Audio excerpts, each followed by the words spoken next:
Et bienvenue dans la chaîne Mathématiques Sciences. Aujourd'hui, je prends et expliquer une nouvelle vidéo. Quelques vidéos donc en physique-chimie sur le thème de l'organisation et de la transformation de la matière.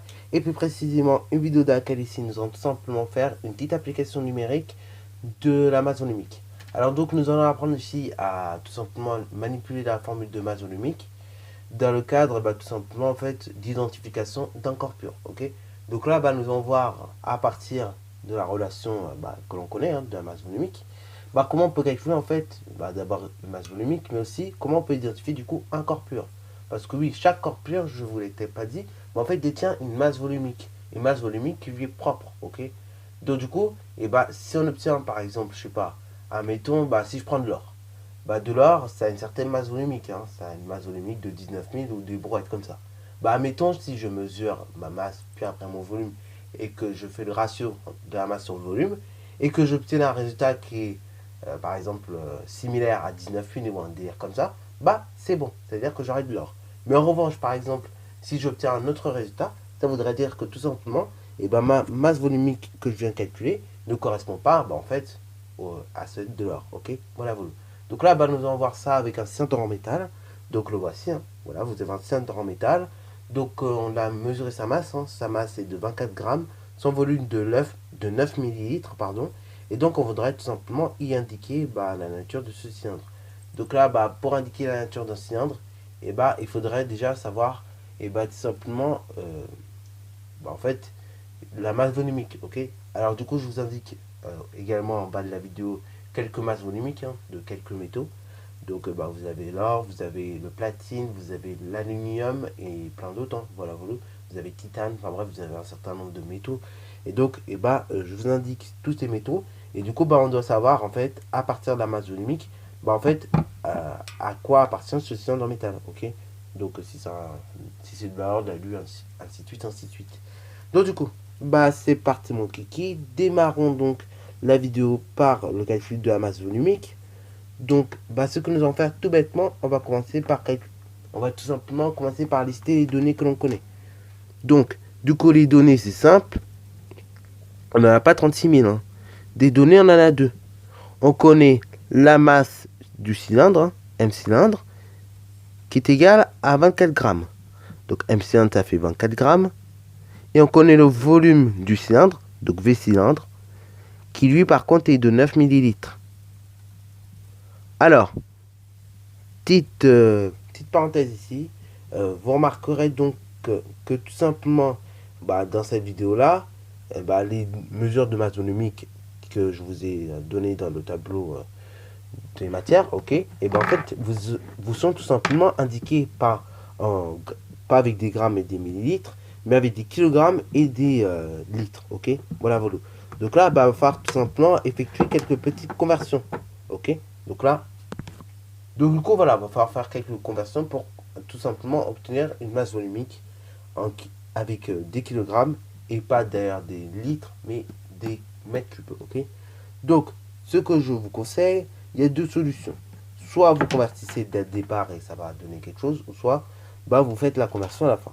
Alors, je vais vous montrer donc les deux techniques, comme ça, vous serez opérationnel.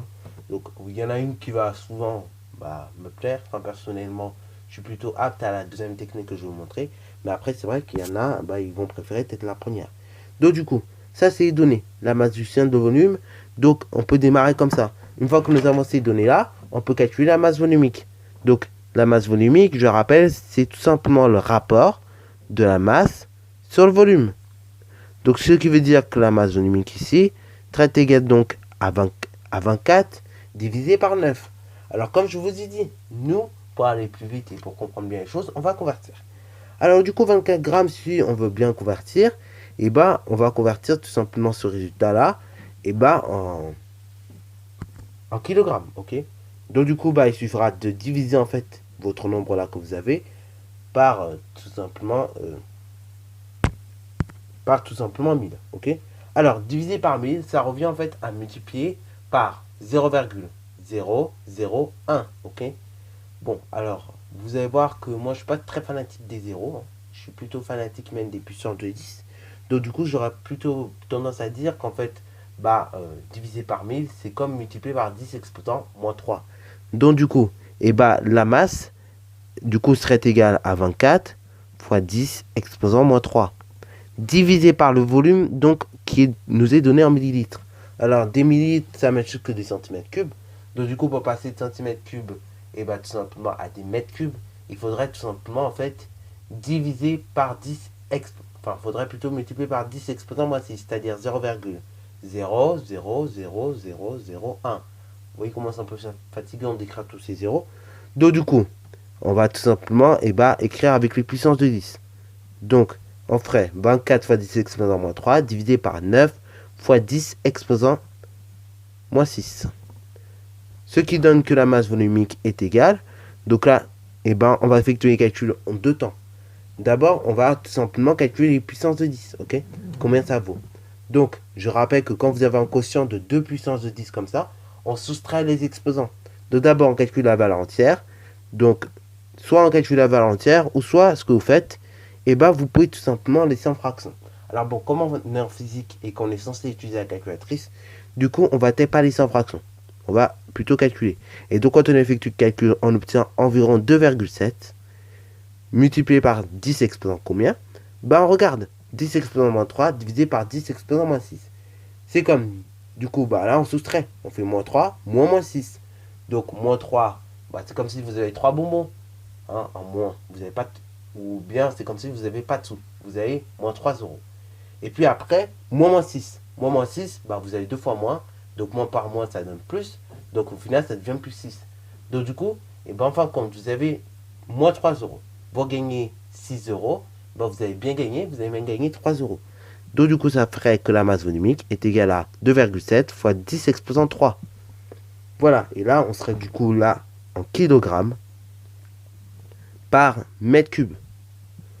Ça, c'est la première méthode pour déterminer la masse volumique, comme quand on n'est pas forcément avec les mêmes unités au départ.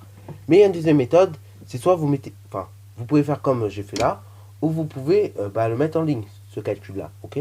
Ou sinon, si vous n'êtes pas trop à l'aise, vous pouvez tout simplement mettre des zéros, ok? Voilà, voilà. Donc du coup, on ferait que ça donnerait 24 fois 0,001 divisé par 9 fois 0,00001. Ok? Voilà, donc ça c'est pour ceux qui ne sont pas trop à l'aise avec les puissances de 10. Donc là, un petit conseil que je peux vous donner, revoyez vos puissances de 10 si vous n'êtes pas à l'aise. Parce qu'en physique-chimie, on va être souvent amené à utiliser les puissances de 10. Là encore, on n'est qu'à la partie chimie, mais bien évidemment, dans la partie physique, il y aura beaucoup de calculs. Surtout en classe de 3ème, puisque vous aurez beaucoup de formules à manipuler. Donc du coup, c'est bien éventuellement de pouvoir savoir utiliser les puissances de 10. Surtout qu'en classe de seconde, tous vos résultats seront donnés en puissance de 10. Et là, plus précisément, en notation scientifique. Alors, du coup, ça, c'est le résultat qu'on obtient. Donc, 2,7 fois 10 exposant 3 kg par mètre cube environ. Donc, du coup, ce que nous allons faire, maintenant, on va essayer de tout simplement identifier à quel corps pur ça appartient. Donc, tout simplement ce cylindre métal. Là, on voit que 2,7 fois 10 exposant 3 kg par mètre cube, c'est la même chose que 2700 kg par mètre cube. Donc ici, le corps pur, au final, auquel appartient tout simplement ce cylindre en métal, il s'agira tout simplement, non pas d'or comme on pourrait imaginer, mais bien évidemment d'aluminium. Ok.